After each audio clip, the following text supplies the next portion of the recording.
Hello मंडळी, आज आपण बनवणार आहोत वांग्याची कापं. मी हे वांगं स्वच्छ धुवून घेतलं आहे. त्यासाठी लागणारं साहित्य: कोथिंबीर, मीठ, रवा, हळद, धनेपूड आणि आपला मालवणी मसाला. चला तर आपण रेसिपीला सुरुवात करूया. मी आता वांग्याची कापं जी आपण करणार आहोत त्यासाठी लागणारं कोटिंग तयार करत आहे.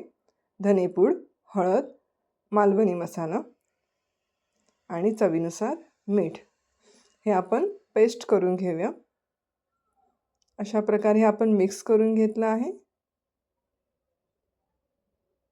यामध्ये थोडंसं पाणी घालून आपण चांगलं मिक्स करून घेऊया.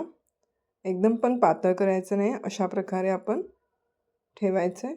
मी आता वांग्याची हे बघा अशा प्रकारे कटिंग करून घेत आहे. एकदम पातळ पण नाही, एकदम जाड पण नाही. तर आता आपण ह्यावर हे जी पेस्ट बनवली होती त्यावर आपण कोट करून घेऊया.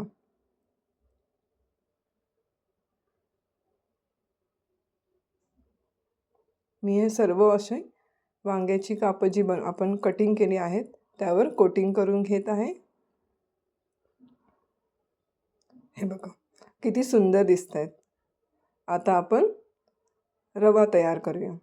त्यामध्ये घालूया चवीनुसार मीठ, थोडी हळद आणि आपला मालवणी मसाला.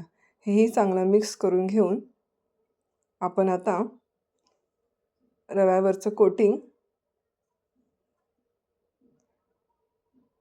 वांग्याची जी कापं करणार आहोत त्यावरचं कोटिंग तयार केलं आहे. मी एका साईडला तवा गरम करत ठेवला आहे आणि त्यामध्ये तेल घातलं आहे. तर आता आपण रव्यामध्ये एक एक कापं घोळून घेणार आहोत आणि आपण तेलामध्ये सोडणार आहोत. अशा प्रकारे मंडळी केल्यास ही कापं खूप टेस्टी लागतात. दररोज तीच भाजी खाऊन कंटाळा असेल तर ही झटपट होणारी रेसिपी आहे आणि आणि चविष्टही आणि कुरकुरीतही. अशा प्रकारे मी सर्व कापं करून घेत आहे.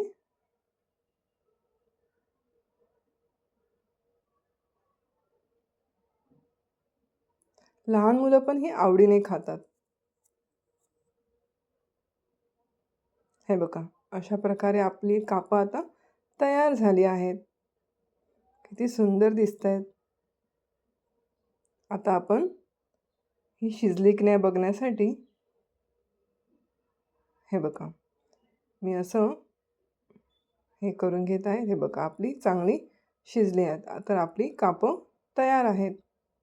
चला आता आपण प्लेटमध्ये काढून घेऊया. हे बघा किती सुंदर दिसत आहे.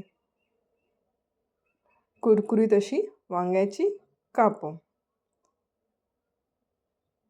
Okay, bye bye.